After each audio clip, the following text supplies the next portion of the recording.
Hi, everybody. It's Thursday, September 24th, coming down the last few days of September. Hard to believe. Well, I was going to say 2020 has been a crappy year. And so I guess the faster it goes, the faster we can leave 2020. So, welcome. Let's get going. As we normally do, we're going to start out with our PowerPoint slides as my guide. So, again, I know yesterday, I warned you yesterday it's going to be a lot of rain. But hold on.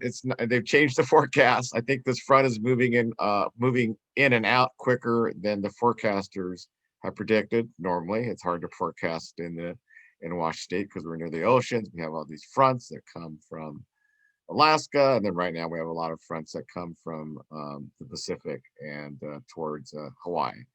So a couple more days of rain.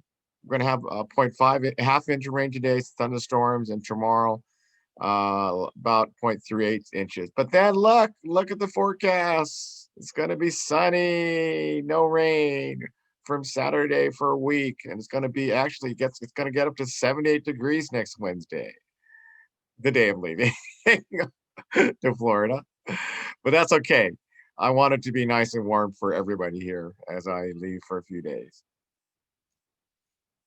Yeah, so we didn't get as much rain as they thought we would. They thought we were going to get like a 1.5 inches of rain. We got less than an inch. You can see some of the totals are pretty, like Shelton had like almost 1.5 inches, and depressing Hopium out there in the coast, which is cloudy almost like the most of the year, they got 1.32.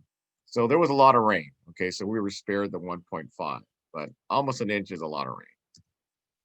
Okay, as some of you know, I'm going to Fort Lauderdale, Florida next Wednesday, the 30th. I'll be there from the 30th through Monday, the 5th, coming back on the 5th.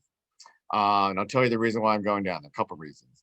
But as you know, this time of year, you get a lot of thunderstorms. So I talked to people down there who said, yeah, it's going to be hot and muggy, but off and on thunderstorms, you have to worry about it. You'll get plenty of sunshine. And so far, Florida has been spared. Most of Florida's been spared any of the crazy hurricanes. They've actually, for hurricanes, they've actually gone through the alphabet, right? They started A and they've gone through Z.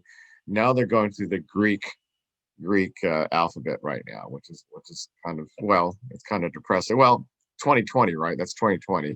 Of course, leave it at 2020 that we ran out of letters for hurricanes. Now we're in the Greek alphabet, which hardly ever happens. One of the big reasons why I'm going down there because I'm going to go see the Seattle Seahawks play the Miami Dolphins at Hard Rock Stadium. And believe it or not, as you know, the NFL teams that are in red states do have fans. The NFL teams in blue states don't have fans in the stadium. So you can see how conservative, or in terms of strict health requirements, are dictating those things in blue states, and the red states, I guess, don't care. But it is socially distancing. It's only going to be 20% of the stadium capacity. So I believe the maximum capacity is about 15,000. So everyone's going to be spread out pretty much more than like 6 feet, at least more than 6 feet, 10 feet to 12 feet. So I feel pretty secure. I got two seats in a pretty good area of the stadium. So I'm gonna, obviously you have to wear masks, socially distance. You can't, I think you have to order. People are going to be walking around taking orders. So you can't like walk up the stadium. So they're going to minimize people like walking around. Um, here's our seats. Here's our seats. So those are pretty decent seats. Didn't have to pay too much for them.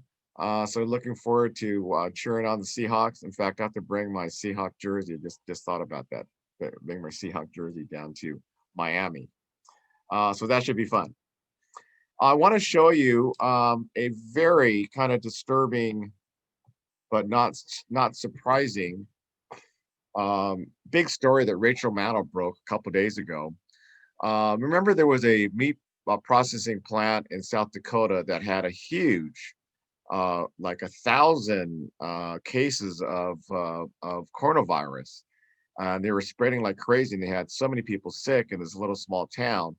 And they sent the CDC SWAT team there, a really highly skilled, the elite team to go ahead and go into this plant, figure out what the hell happened, and create a report that says these are the things you must do in order to reduce the pandemic here in your plant, in order for you to reopen the plant. So pretty much, reading them the riot act. Well, unfortunately, this report, when it was sent to the South Dakota Department of Health and the owners of the meat plant, after a day, it was called back because guess what? The director of the CDC got pressure from the Trumpies and the agriculture secretary, Perdue, who said, we can't close meat processing plants. You're gonna risk the nation's food supply. And so there was a lot of pressure for the CDC. And so the CDC had to come back with version 2 of this particular report. And you will see the story that Rachel tells you. Into the CDC investigation of that huge outbreak, and why did CDC go all pudding-mouthed and indirect and make all their recommendations sound like just some ideas you guys might want to consider instead of the way CDC has always done these things before? Well, we figured it out. It took us this long, but we fracking finally figured it out because we just obtained the real CDC advice for that meatpacking plant. We just obtained the real version of what those CDC disease detectives actually found and recommended to stop that outbreak at that plant. Their real report before it was spiked and replaced with the one that told the meatpacking plant they didn't actually have to do anything if they didn't want to. We now have both versions. We obtained the real report, the first undoctored version of the report from the House Education and Labor Committee. It has never before been made public, but here it is. And with this, you can see what used to be your CDC, what used to be the world's gold standard public health agency, having its legs cut out from under them in the middle of this epidemic at the time we needed the most, while they were evaluating what at the time was the worst outbreak in the country. The original version that we have just obtained is dated April 21st. This is the one that was disappeared until now. It was replaced with a new version that came out one day later on April 22nd. The new version on April 22nd took out all the stuff the meatpacking plants were being told to do. Here, I'll show you how it changed. The real document, the one from April 21st, says, this memorandum provides observations and recommendations based on our visits to the Smithfield plant and conversations with plant management and the union's local president that represents workers at that plant. That's how the lead paragraph ends in the real version. And then look at how they changed it. Look at what's in the new version they put out one day later. This memorandum provides observations and recommendations based on our visits to the Smithfield plant, conversations with plant management and the union, local president. But then there's this next sentence. Quote, the recommendations in this memorandum are steps that Smithfield Foods may want to consider implementing. These recommendations are discretionary and not required or mandated by CDC. Right, this huge, more than a caveat to throw in right off the bat. They're basically saying, pay no attention to anything that comes after this sentence. The CDC doesn't usually put big caveats like that. Hey, feel free to ignore us when they do these investigations and these reports. In fact, we've never seen it before from CDC. But in this case, that's just the start. And again, we can see the difference now as this document evolved. The real document on April 21st becomes the weird mealy-mouthed one day later on the 22nd. In version 1, April 21st, the document says that management and local partners should, quote, develop an implementation plan to reduce the spread of COVID. The version from one day later, April 22nd, that's watered down. It says it's recommended that they work together to reduce the spread of COVID. It's recommended that they try and get this problem under control, but we're not going to tell you anymore what you should do. We just, have a feeling. No pressure, do what you need to do. Here's the real document on April 21st, the one they disappeared. Barriers should be used in combination with other social distancing, hand hygiene, and personal protective equipment. That was in the real version. Then they watered it down. Here's what they actually put out in the one they released to the public. It says the company, Smithfield, should only be using barriers wherever feasible. Only put them in where it's feasible, you guys. If you don't think it's feasible, don't worry. The real version of the CDC report says all employees should wear face coverings. But 24 hours later, the watered down language changed. It says, if feasible, all employees should wear face coverings. The first version, the real version, is very straightforward in terms of a mask protocol. Employees should wear the supplied facial covering to cover their nose and mouth. The facial covering should be discarded and replaced when dirty or wet. The employee distributing face masks should be following appropriate social distancing and wearing appropriate PPE and facial covering. That's in the real version. That's the first version. Look how they change it, though. They add in all of these caveats. Facial coverings should cover the nose and mouth if possible. They should be discarded and replaced when dirty or wet, if possible. The person handing out masks should practice social distancing, if possible. If not, that's cool. The revised report also has all these same kinds of caveats about hand sanitizing stations in high-touch areas. Smithfield might want to think about adding those hand sanitizing stations, but only where feasible. Look at these last two. These ones kind of stopped me in my tracks. On April 21st, the first version of the report, the real one, says, quote, specifically ask employees about recent history of fever in addition to symptoms like cough and shortness of breath. But then in the revised, the watered down version that they ultimately release, they take that out.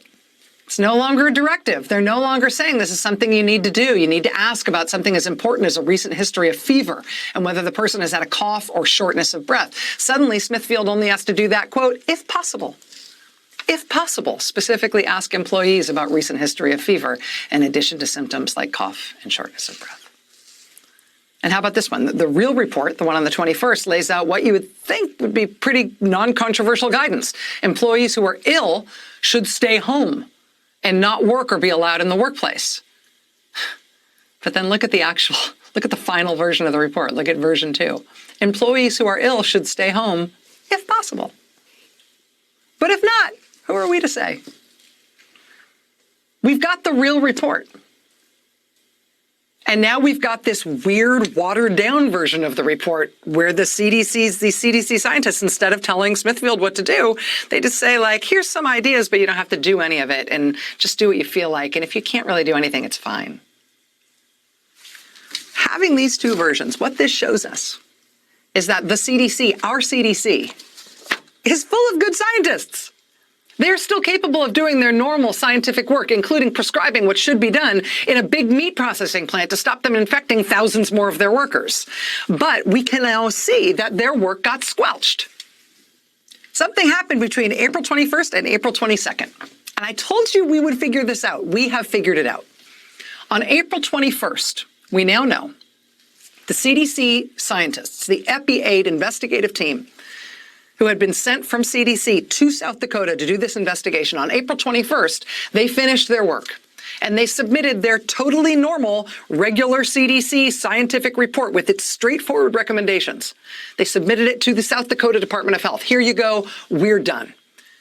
By that point, their report, with all of its recommendations, had been through all levels of necessary clearance at the CDC, up to and including the Office of the Associate Director for Science at the CDC. CDC officials also told Congress that that first memo, the 21st, was cleared internally by 2 task forces within the CDC response. So it's cleared by the team on the ground in South Dakota, by 2 task forces within the CDC, goes all the way up to the Associate Director for Science. Cleared, signed off, good to go, submitted to the requesting agency, which is the South Dakota Department of Health, done. Until it's undone the following day. April 22nd, that same scientific team on the ground in South Dakota gets told they need to take it back. They have already submitted their report. Version 1 was the real report. They're told, claw it back, rescind it. 2 sources familiar with the matter tell us that the team on the ground was contacted by the office of the director of the CDC, contacted by Robert Redfield's office, and told to recall their report, to take it back, and to change the language in it to remove anything that sounded like a real recommendation. Any power language had to be removed from their report. Anything that made it seem like the meat company actually had to do something. Take it out. Submit a new report that has no language that tells them to do anything. That's the message to the team on the ground from the office of CDC Director Robert Redfield. That directive was not based on anything happening on the ground in South Dakota. The scientific team's work was already done. We now have their original report. which isn't watered down at all, which is normal CDC work product. That call to rescind it and water it down and make sure the plant didn't actually have to do anything, that came from Washington, from the CDC Director's office. How can you stay the CDC Director if that's how you are spending your time? Members of Congress inquiring into this matter have been told that the CDC Director did have a meeting that day, April 22nd, with Sonny Perdue, President Trump's appointee as Secretary of Agriculture.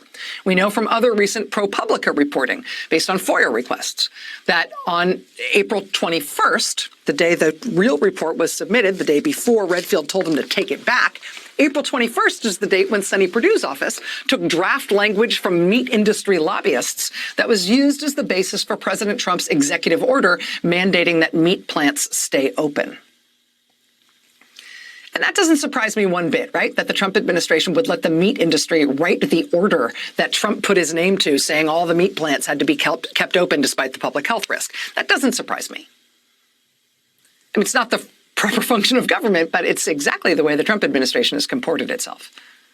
What does surprise me is that the CDC Director, Robert Redfield, would order his own scientists to water down their findings and actually rescind their own final guidance on how to fix this problem at this meat processing plant in South Dakota, how to keep people working in that plant from getting sick and dying. I mean, the Trump administration messing with the CDC, messing specifically with their scientists' guidance on monitoring COVID and transmission risks of COVID, that's very bad. That's ripping the wiring out of the fire trucks while the town is actively burning. That is terrible, the way that they have sabotaged our own government's most important assets for fighting this pandemic that has killed 200,000 of our fellow Americans. But you know what? That's what the Trump administration has been like. I contend to you right now that what is worse is the CDC acceding to this interference, letting it happen. Not that somebody is trying to manipulate them and shut them up and crush them and ruin their authority. I know that the Trump administration would do that. I know them now well enough to understand that. What I don't expect is that the director of the CDC, his office, would actually give the order, would actually participate in the degrading of that agency and having its scientific work undercut and its reputation and its authority torn up like this. That's not just terrible, that's intolerable. We need the CDC all the time. With 200,000 of us dead, we need the CDC desperately. The CDC director under this administration is acceding in the undermining and discrediting of that agency and the muzzling of its own scientists. We contacted the CDC for comment on this reporting. They did not respond. We contacted the USDA for comment on this reporting, given the appearance that Trump administration Agriculture Secretary Sonny Perdue may have been the impetus behind this scientific report being torn up and rewritten. USDA also gave us no comment. We also contacted Smithfield, the meat company whose plant was at the center of this investigation. They told us that they have focused on keeping their employees as healthy and safe as possible. They have maintained publicly that they've had to mostly do that on their own, without help that they wanted from the government, without help from anybody else on the outside. And that's good to know. But their industry has seen tens of thousands of their employees infected across the country. Hundreds of their employees are dead. And our best in the world public health agencies were supposed to stop that. They very well could stop it. And instead, they were told not to. And the CDC director acceded to all of it. Hundreds dead. Wow. That was very shocking, but not surprising. Obviously, that's something that you would expect the Trump administration to do. The CDC director should resign. He should never have been in that position before. I read a lot of articles like they said this person is not qualified to be the director of the CDC. He has fundamentally ruined their reputation in the world. And as you can see, I love Rachel Maddow. She's fierce. She is one fierce lesbian. You can tell her passion in reporting the story that she was pissed because they've been investigating the story for a number of months since last, this happened, the Smithfield Farms, Smithfield meatpacking plant. that story came up in actually like in April. So she's been investigating this, since April. So she knows when they finally got that version one, she was pissed. And you can tell. I love her. She's fierce. Um, just want to share with you the last thing I want to cover is I think it's very significant. It's Cindy McCain, the widow of Senator John McCain, who we all miss dearly. We miss that kind of Republican who was moderate, that was fair, that was sensible, that didn't secede to some, some king like Trump. So she endorsed, as you know, she endorsed Joe Biden a couple of days ago, and she was on the Today Show. So I want to show you her interview and her reasonings why. I think it's very insightful. Cindy McCain is with us now from Phoenix. Mrs. McCain, good morning to you. I know it's early there. So let's pick it up right there. I mean, you're a lifelong Republican. You've made it clear you still are. And here you are endorsing Joe Biden. You're a prominent voice in a state that could be decisive. What led you to this decision? Well, good morning, and thank you for having me. What led me to this decision was, like so many other people in the country, I've been watching what's going on, and I'm deeply concerned. And Joe Biden represents to me the kinds of values and integrity and courage that we want in a president, and someone who is I think, would have my back as a citizen and someone who lives in a neighborhood and has a family and all the other things that people do. I want to feel like my president cares about me and cares about this country. And Joe Biden does. I've known Joe for over 40 years, and I know the kind of man that he is. And I'm just so deeply honored to be a part of this. And I look forward to talking to people about who he is and what he stands for and the kind of courage he has exemplified during the years. You took part in that video at the Democratic Convention. You stopped short of endorsing. Mm-hmm. Since then, events have happened. There was an article in The Atlantic that asserted that the president had made disparaging remarks about military members, people who serve. You're a military mom. Was that the last straw? Pretty much. It's a culmination of things, but I do believe that our men and women that serve in the military are not losers, and certainly the men and women who gave the ultimate sacrifice are not losers. I think that respect for the men and women who serve us and serve this nation and protect us, it's important that we respect and care for them. So I guess that's, as you can see the Blue Star flag behind me, we obviously are a very military family. And so I know Joe Biden will not only, he understands the military, but he cares about them. And I do believe that he'll make a wonderful president with regards to not only the military, but in every other aspect.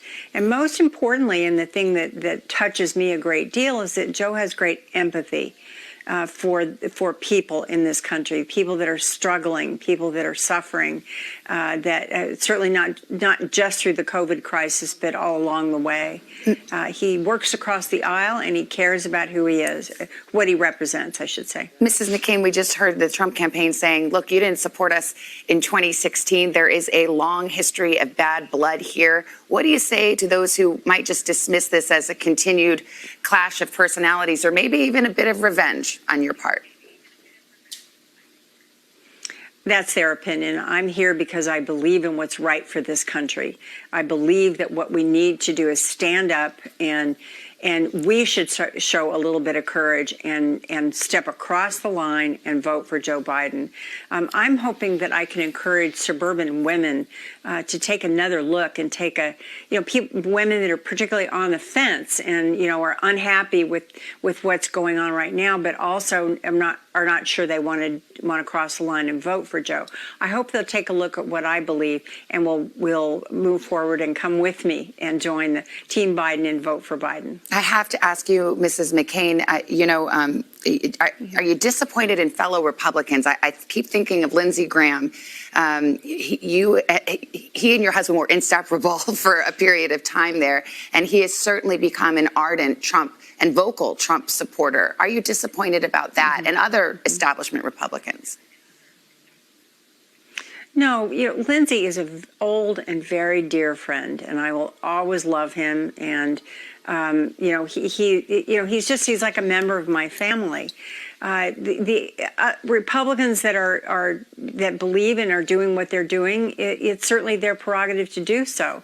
I just believe it. I think things should be different. So we just have a difference of opinion, and it's not a bad thing in this country, and it should be respected. But in my opinion, I believe that Joe Biden is the better man and will make the better president. Well, anyone who knows you, Mrs. McCain, knows that you are your own person and always have been. But I can't help but wonder, what do you think your husband, the Maverick, would have thought about this? Well, the one thing I do know, and I can say with great belief, is that he would have been disappointed in what's going on.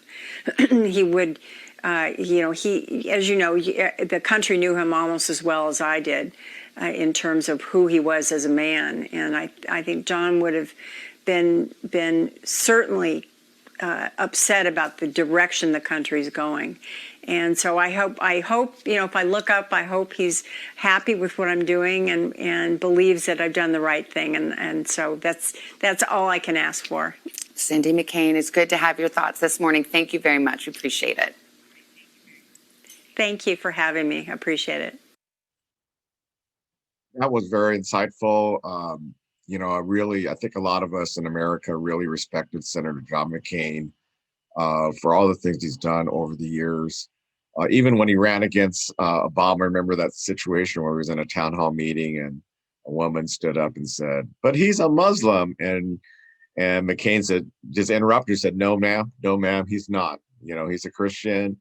He's a great American. We just have differences of opinion." I mean, that is the type of Republicans that we miss, that we don't have anymore. We hope we see them back, but I know that this election is going to be tough for the next 40 days. It's going to be a crazy roller coaster ride. And I'll be here to guide you through that. And I'll definitely raise a lot of issues and videos and articles you should see. So it's Thursday. So have a great Thursday, and we'll see you tomorrow. Bye.